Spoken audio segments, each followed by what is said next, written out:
Thank you so much for the nice introduction. It's a real pleasure to be here. Eric and I were just talking that my first foray into European venture policy was with the predecessor to Invest Europe, European Venture Capital and Private Equity Association. I think in those days it was just EVCA, so it was just the European Venture Capital Association, when Jos Peters and Sir Ronald Cohn and a number of the others did an effort in 1994 to create ESDAC, which was going to be the European version of NASDAQ to solve the liquidity problems. And we wrote a nice case study about it, and it's a little shocking how many of the issues that we were talking about in 1994 in slightly different forms are still lurking somewhere around. So, so anyway, I'm not going to be the ugly American. I will say a few things the U.S. did right, but I'm also going to have a fair amount of what the U.S. did wrong which are probably best avoided. So that's a bit of a problem.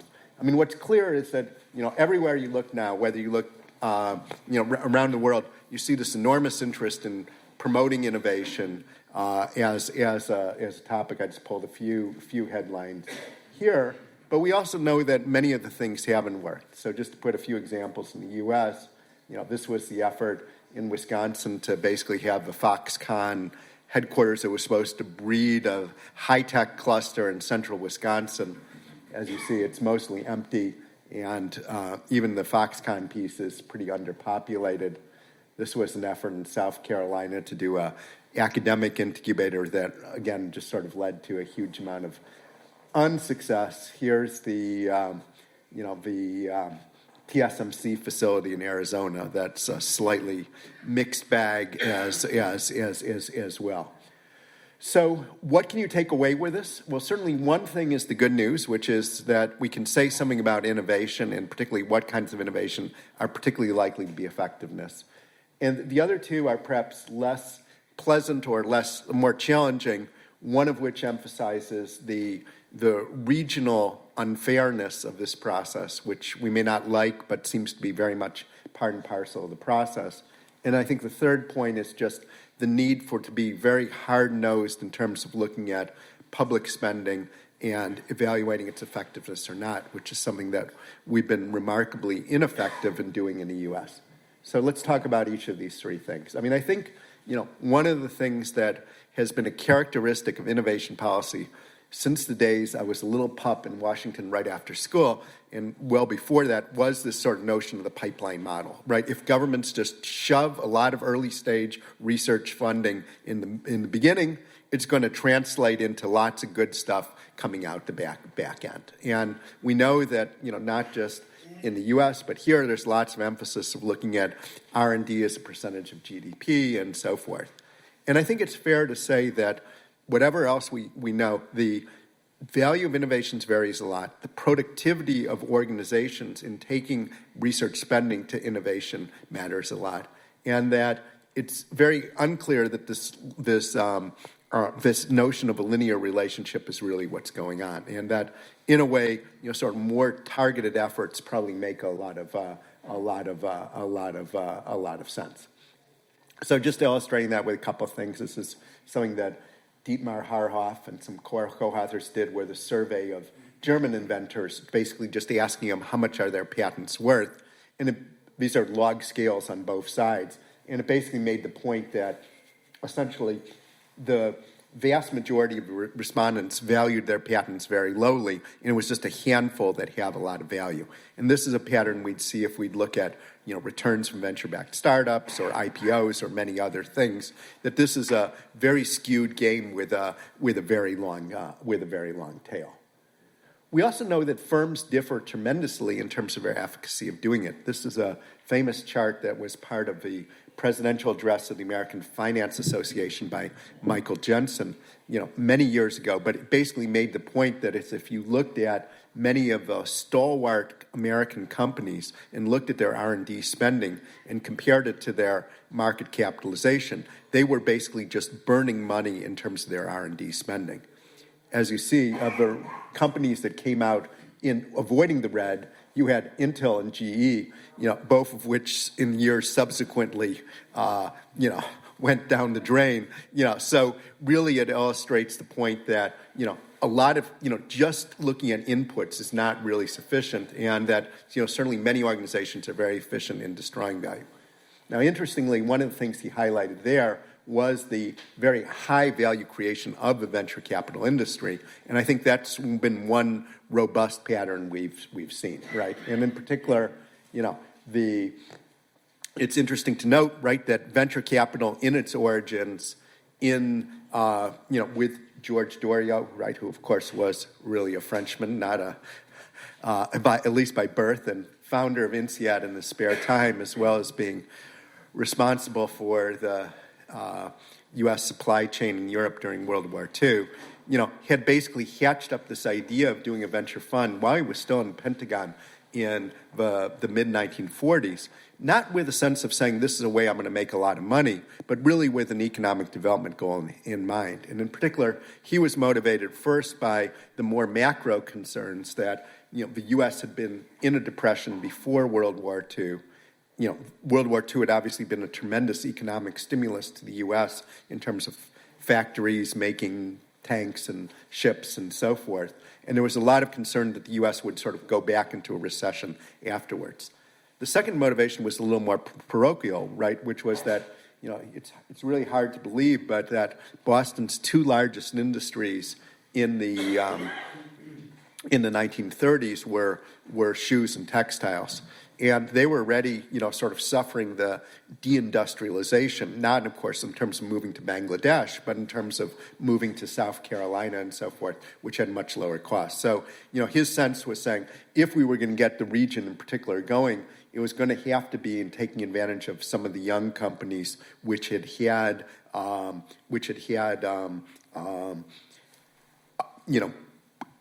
federal funding during the war, developing oscilloscopes and, antibiotics and the like. He was also sort of very keenly aware of the limitations of other financial intermediaries. In particular, banks then and banks now are pretty miserable in terms of funding companies where the prime asset is just the intellectual ideas and the brains of a founder, and where particularly if there's not profits, much less, in some cases, revenues. So his vision was this idea of a new intermediary where it would be very selective. So instead of just, funding one out of every couple, it would be 1 to 100 or so of people funded. That there would be a big emphasis on governance. It wouldn't just be like the bank loan officers asking for the quarterly financial statements, but the monthly meetings, the very intensive encounters. And then there would also be this notion of certification with the awareness that in many cases it's really tough for an entrepreneur to get traction with a large corporate or investment bank and the like, and somehow getting that stamp on it would make a big difference.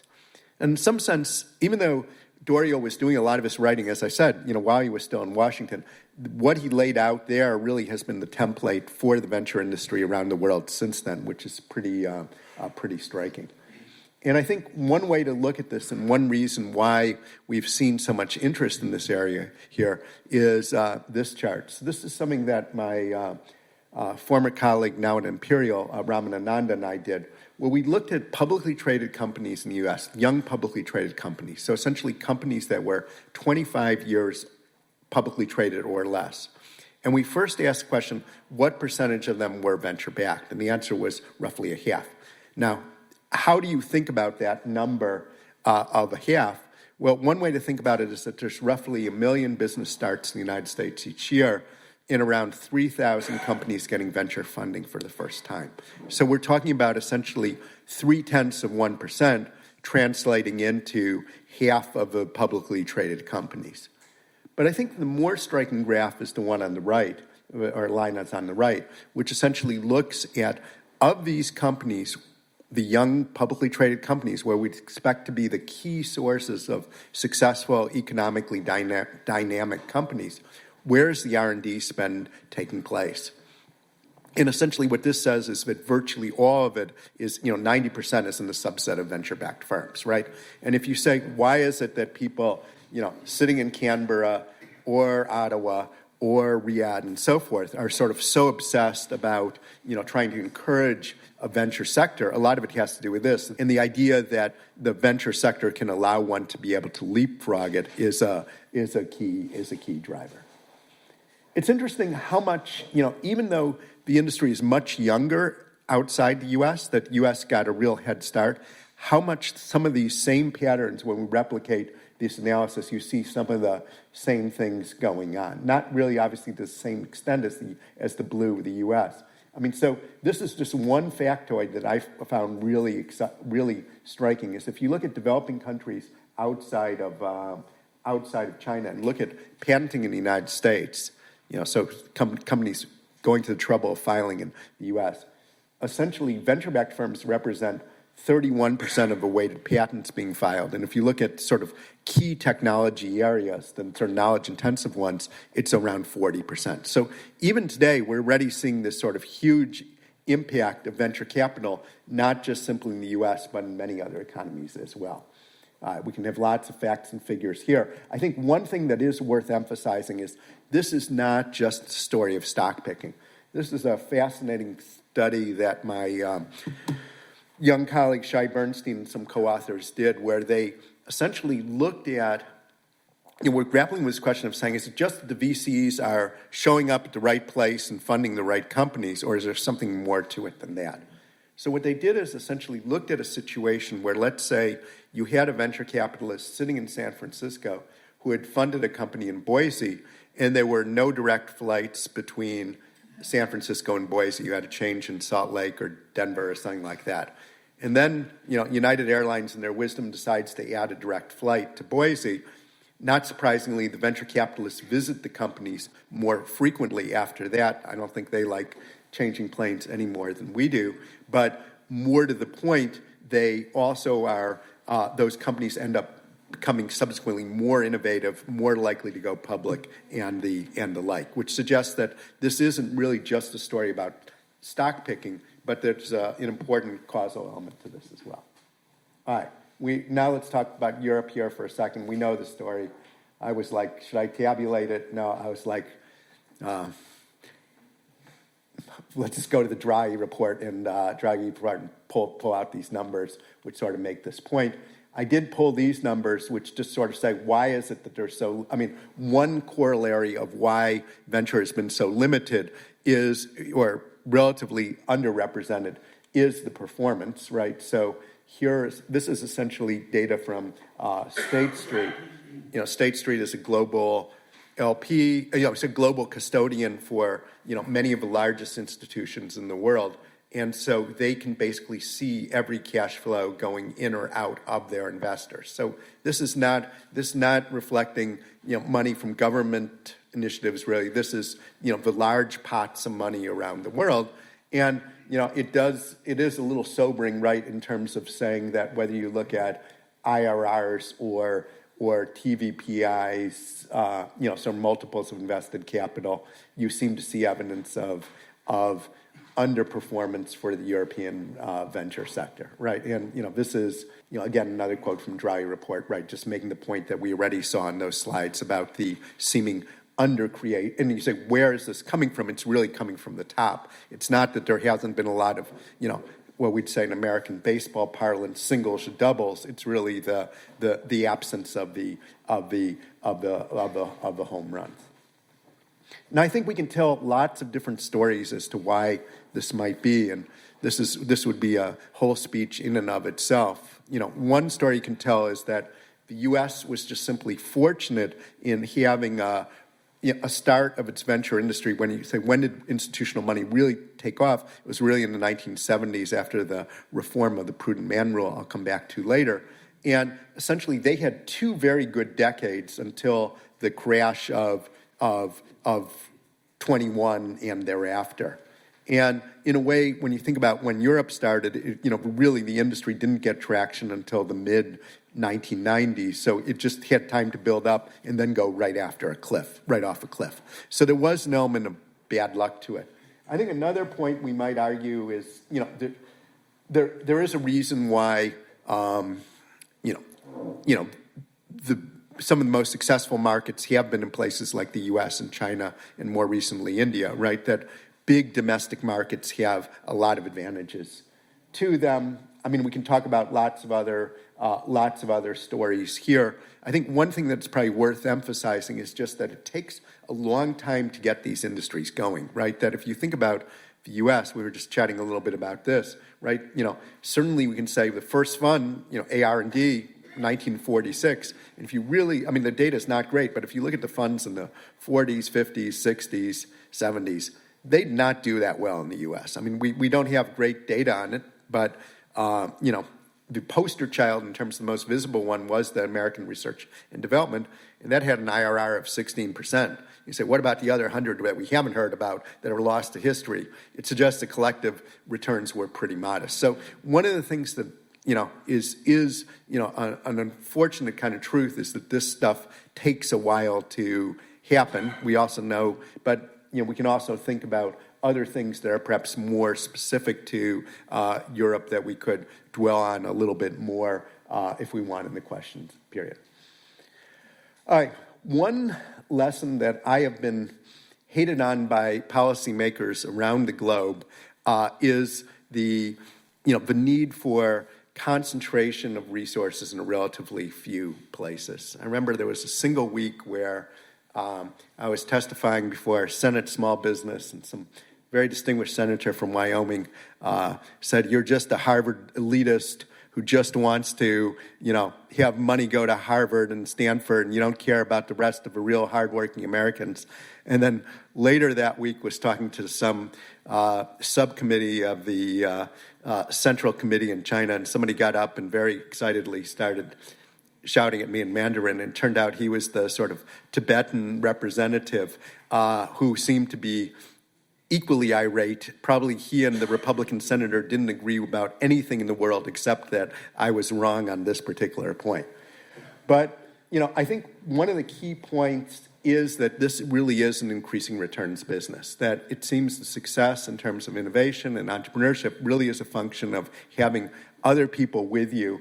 And, you can be very sympathetic to this notion of saying, let's spread the wealth and try to encourage this activity in lots of different places. But it seems that does not, it ends up being pretty counterproductive. This was a fascinating paper that Enrico Moretti did in looking at Rochester, which the first half was at least fascinating, which looked at Rochester, New York. And Rochester had Kodak, right?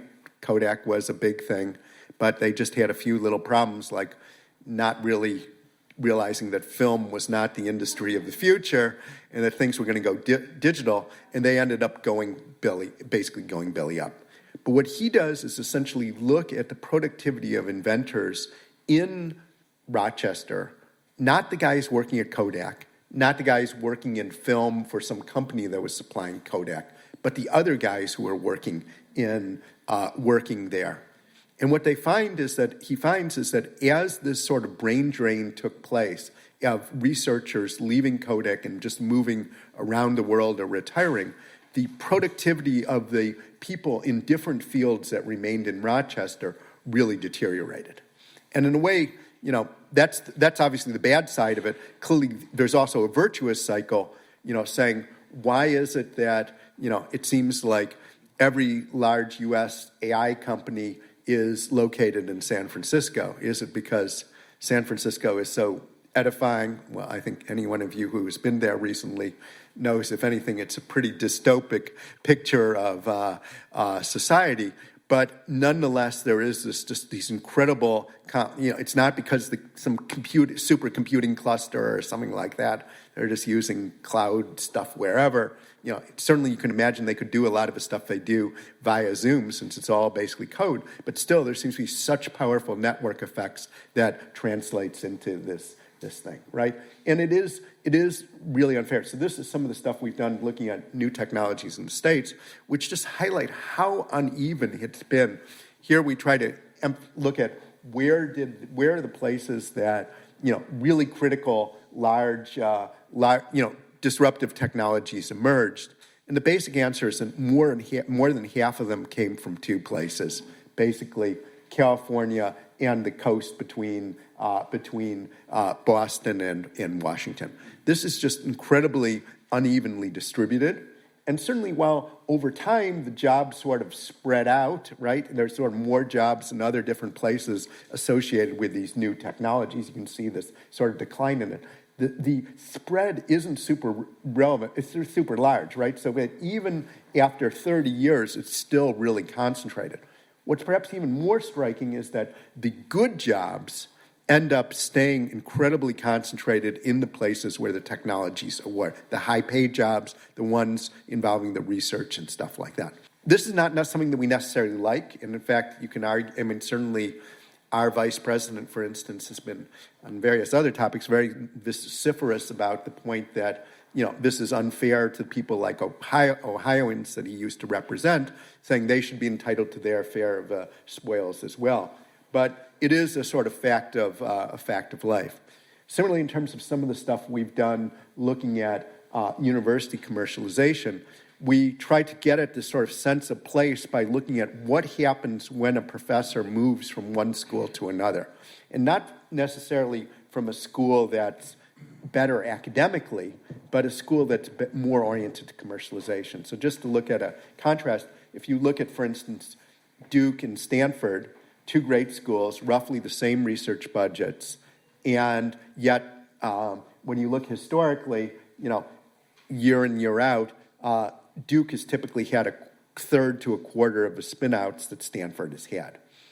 And what we find is, again, that the faculty moving from one school to another, as they move to places that have greater commercial orientations, their work shifts to becoming more commercially oriented as well. So again, this is sort of a bit of an unpleasant message saying that many of these features of these super innovative regions are super sticky and are hard to, and that policies that just say we're going to sort of spread this stuff out probably aren't going to be as successful. So, for instance, this is some stuff I did, on SBIR program, Small Business Innovation Research Program, probably the largest such program in the United States, and saying how much of a growth in employment was associated with these SBIR grants for companies.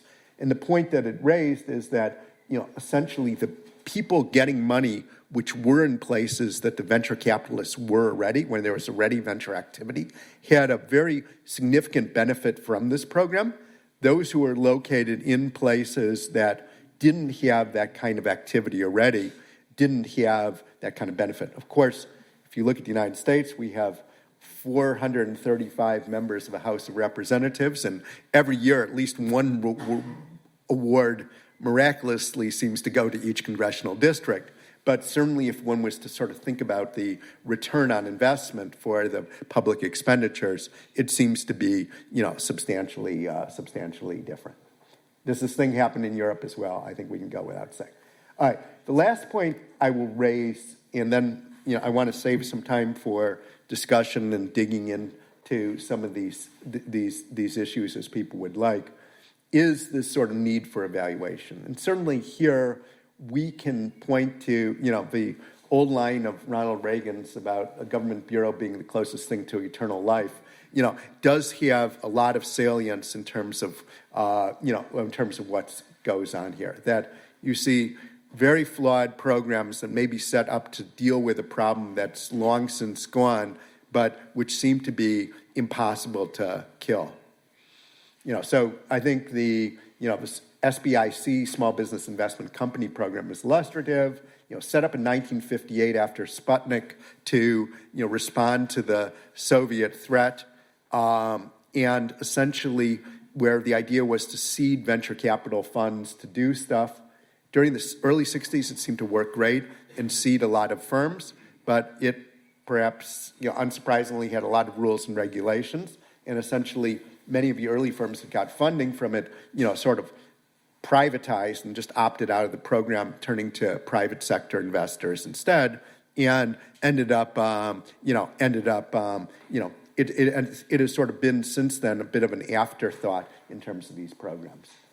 But at the same time, we have these sort of, it seems that killing such a thing off or rethinking it has been enormously challenging.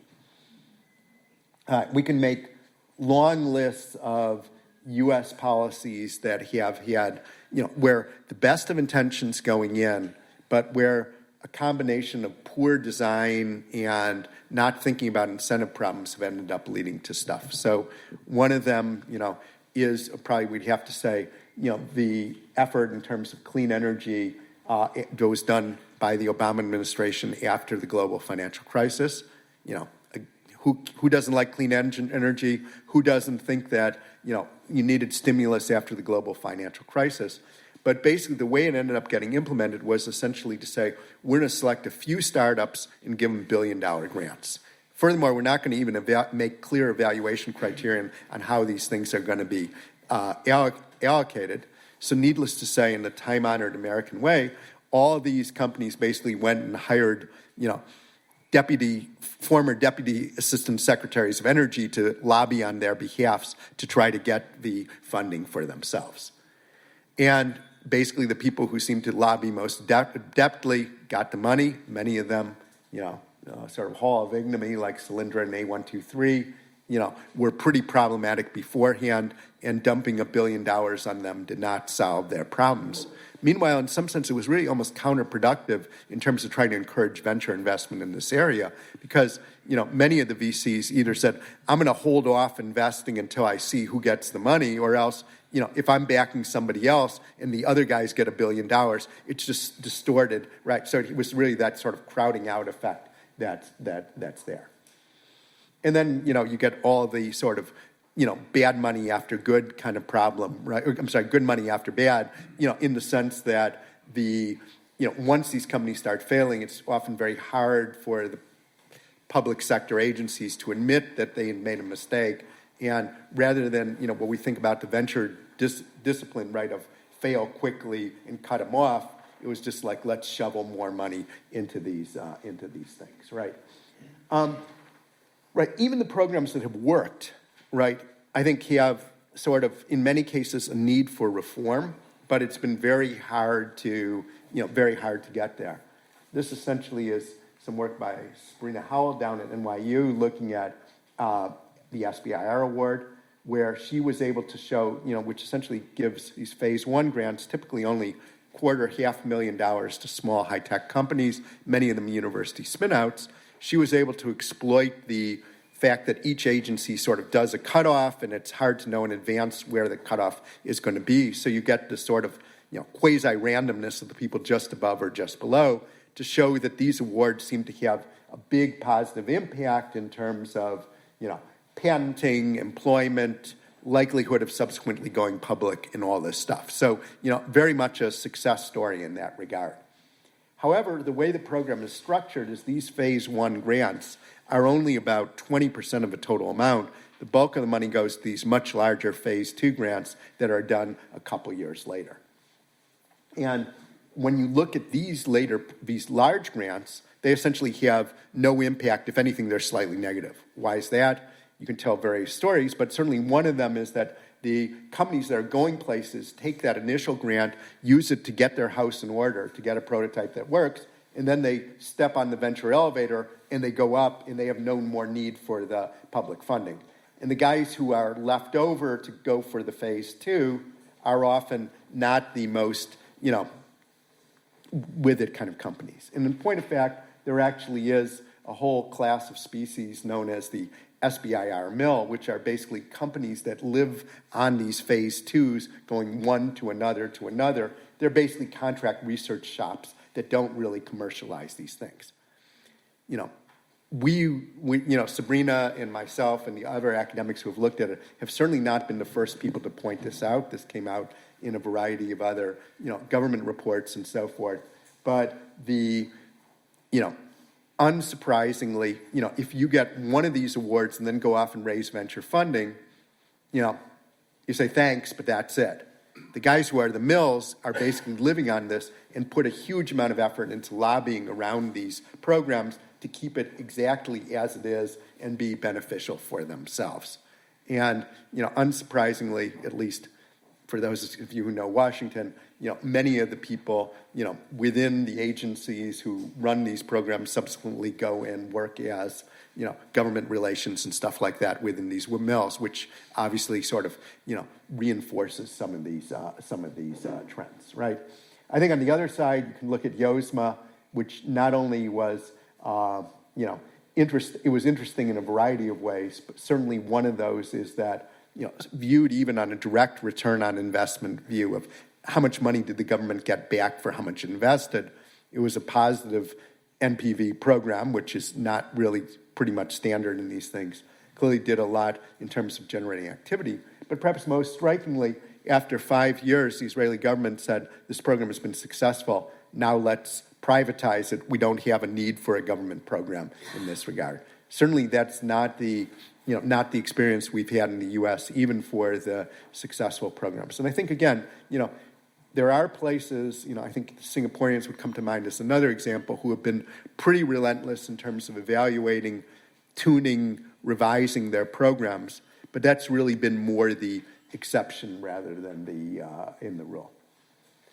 I think the last point, or last set of points I'll make, is one that I've said many times over the years, but is that in some sense, the fun thing is handing out money to entrepreneurs and venture capitalists. I think politicians of any stripe, love the idea of being photographed with a big oversized check being handed to somebody and then saying, these guys creating all these jobs, and it's really wonderful.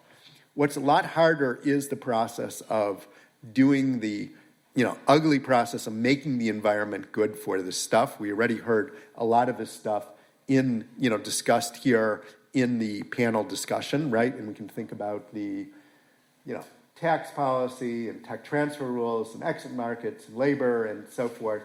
And, sort of doing all that stuff is absolutely critical as part of the process. But because that's often a lot harder, involves a lot of vested interest, can be much more challenging to do. I think, there's some other things, clearly having independence, just like we say, Fed independence is something that's important. I think that venture independence is also something that, is very, I think you look at something like the New Zealand program where they basically made it more difficult to, replace the people running the New Zealand Venture Investment Fund officers than to change the New Zealand Constitution. I think a lot of the motivation they had for doing it is just sort of New Zealand is a pretty small place. I mean, it's a lot of sheep, but not very many people, and everybody knows each other, right? So the danger of, back-scratching, log-rolling, choose whatever phrase you want for it, was very high. So trying to give that kind of robustness along these lines.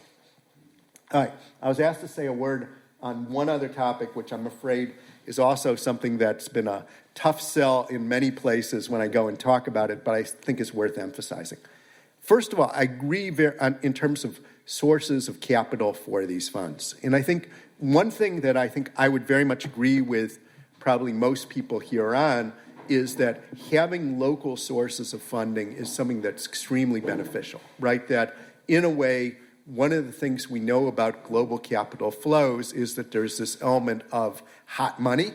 We see it in the hedge fund world going in and out of countries in terms of stocks, but we see it in the venture world as well, right? Everyone falls in love. I remember one year in the mid-2010s, I got asked to speak at the Brazilian Venture Capital and Private Equity Association, and it was just like so chaotic. I could barely get a business class seat because there were so many bankers coming down from New York. I think I had to go to Atlanta or something to get a flight down to there, just because it was just like so many people going down. The sector was just so hot.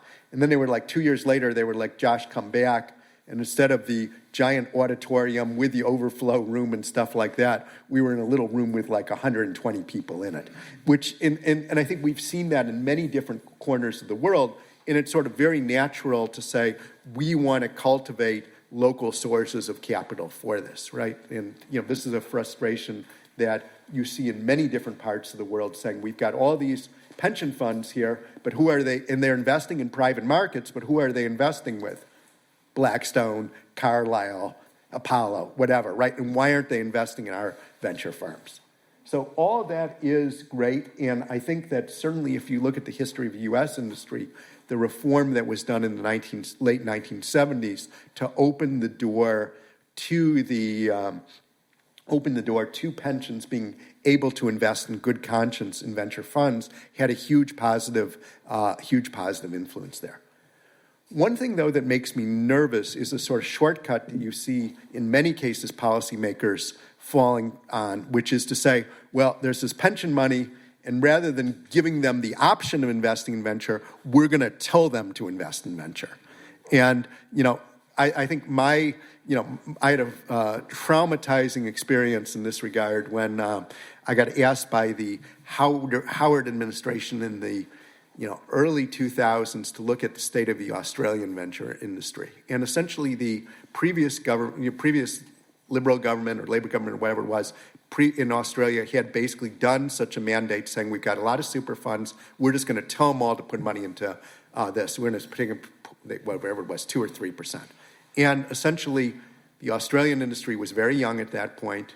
They couldn't really absorb, there was a limited number of opportunities, the funds weren't really that together, and the pension funds with super funds with gritted teeth put the money in, and it was a complete bloodbath, right? It just, ended up being, largely wasted funds. And by the time, I showed up there, they were the super funds were invariably like, we hate venture capital, and we'll never invest in Australian venture capital again.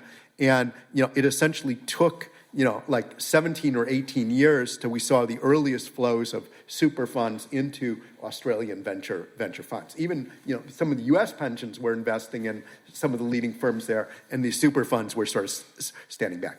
And again, I think we've seen this, we've seen this happen in the UK. There were sort of efforts to do this in lots of other places of saying, let's just sort of dip into the pot and force this process, which I think in many cases has proven to be, maybe in the short run, it gives that hit of energy, but in the long run is the counterproductive way to really build one of these industries. All right. If it was easy, everyone would have done it. I think we've emphasized how there are challenges, but that doesn't mean that this stuff can't work or won't work. I think that certainly being thoughtful about both what are the goals and market failures which need to be addressed and what are the other impediments is really critical. And I think, again, this again is not a story about the U.S. or Europe. It's everywhere in the world, right? Political leaders under pressure to do something quickly, and often that gets shortchanged in terms of the process. And thinking about, sort of once you launch one of these things, what's working and what isn't, and how it can be fine-tuned, I think is really critical as well. So with that, I will end the pontificating and look forward to some questions and answers for the remaining 20 or so minutes.